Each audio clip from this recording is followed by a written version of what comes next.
திமுக என்றாவே ஊழல், ஊழல் என்றால் திமுக. இந்திய திருநாட்டிலே பல மாநிலம் இருக்குது. ஊழலுக்காக கலைக்கப்பட்ட ஒரே அரசாங்கம் திமுக அரசாங்கம். இன்றைக்கு ஏற்கனவே சர்க்காரியா கமிஷன் அமைக்கப்பட்டது. அப்பொழுது சர்க்காரியா கமிஷனுடைய அறிக்கை வெளியிடப்பட்டாங்க. அதுல விஞ்ஞான முறைப்படி ஊழல் செய்கிற அரசாங்கம் திமுக அரசாங்கம் வெளியிடப்பட்டது.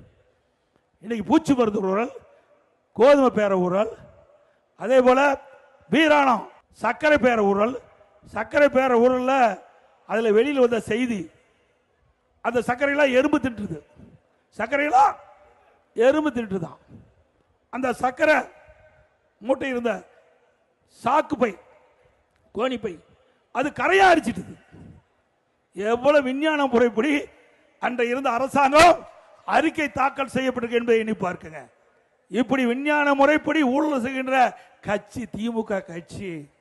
அண்ணா திமுக பற்றி பேசுவதற்கு எந்தவித தார்மீக பொறுப்பும் இந்த அரசாங்கத்துக்கு இல்ல, இந்த திமுக கட்சிக்கு இல்ல. அதனாலதான் மத்தியிலே பார்த்து எப்பொழுதும் பேசிக் கொண்டிருக்கிறார்.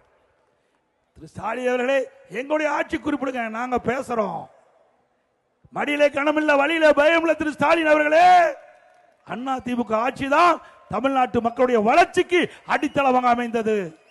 இந்திய திருநாட்டிலே பல மாநிலம் இருக்குது. அந்த மாநிலத்தில் ஒப்பிட்டு பார்க்கின்ற பொழுது வளர்ச்சி மிகுந்த மாநிலம் என்று பெயர் வாங்குவதற்கு அடித்தளமாக இருந்த அரசாங்கம் அண்ணா திமுக அரசாங்கம்.